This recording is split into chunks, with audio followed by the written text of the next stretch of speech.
Hey guys, it's Tahan here with the Monday update. Today we'll be profiling the deck that I will be running for the 2011 May 14th Richmond Regionals. This deck has gone undefeated in 2 Springfield local events. Went 5-0 on both dates, took me the first place prize for each event, which is very nice. And so without further ado, here's the deck. Start off with the monsters. 1 Gorse. Gorse is a cool card, I don't care what anybody says, this card is awesome. So I mean, it can pretty much be thrown in almost any deck out there right now, with the exception of like GKs, Dragoonities, whatnot. He's cool. So yes, this is a scrap deck. 2 scrap goblins on top of 3 scrap beasts, and these are the tuners. These are the tuner lineups. I do not run scrap Orthros. I think the card is quite honestly garbage.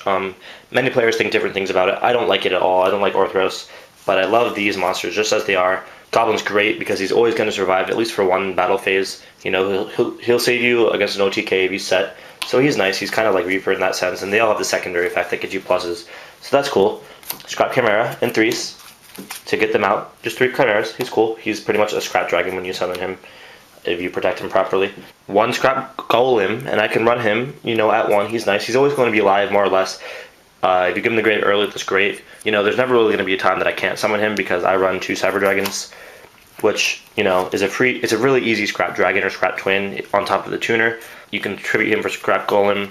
You can also, he's great for matchups against Formula Narcs and character plants, you know, anything that runs Card Trooper, any machines. You go into Chimera Tech, get that plus. He's a really good main deck card in this format, so he's nice, especially in scraps.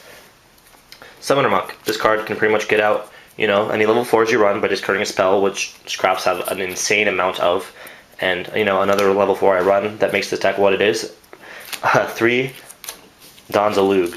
I run 3 of these cards. It just hit me. It was random inspiration. I was like, you know what? I'm going to throw this card in scraps and see what happens because I was really bored. And like I said, the deck's kind of undefeated. And so I'm definitely tempted to take this to Richmond and destroy kids with it. It has not lost a single match.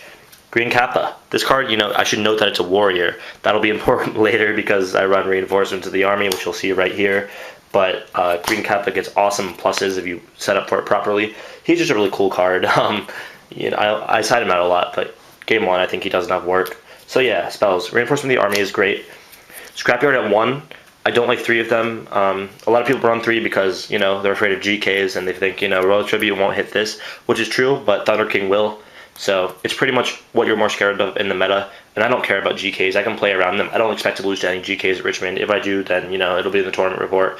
I have sides for them, so that's cool. Triple Scrap Storm, because it scraps and you kind of have to run Triple Scrap Storm. This card's awesome. It's your engine, more or less. It's great. Forbidden Lance at 2. This card helps protect Scrap Dragon against trap cards like Deep Prison and stuff. It helps Don get over any monster that's below 22 attack and get his plus effect, which is discarding from your hand. So, you know, he makes it... So it's just freaking awesome. Forbidden Lance gets so many combos in this deck. MST at 2. Kind of have to run it in scraps. Trunade at 1, it's not very necessary, but I have it in here just because I'm a huge fan of Trunade from, you know, what it's done for me in official DK and stuff. It gets great setups. You know, if you get a good lockdown in scraps on top of a Trunade, because you have potential for Naturias, the Naturia Synchros on top of Scrap Dragons, they're not going to be able to come back from it most of the time. Dark Hole, Book of Moon, and then Scapegoat. This is how you access your Naturia Synchros. Scapegoat's the MVP of the deck by far. He does so many awesome plays. It's cool. Mind Control, because we have so many tuners. Monster Reborn. And into the traps. Triple Deep Prison. I like Deep Prison over Compulse, which is what many scrap players run. I just think a guaranteed getting rid of their monster is a lot better than, you know, a Compulse, which is great for Synchros. It's a good out for that, but I'm honestly not scared of them. I'm more scared of cards like Alias and Stratos and, you know, GK Command and whatever. So stuff like that. Deep Prison gets rid of those permanently, which is nice. Mirror Force. Torrential. Funny card. Nobody runs it anymore, which is why I do, because nobody, you know, even thinks, oh, could he have a Torrential set? Because no one runs it. I do. 2 Solemn Warnings and a Solemn Judgment. That finishes the profile. So yeah, thanks for watching. This deck will be at Richmond. Hopefully I'll do well.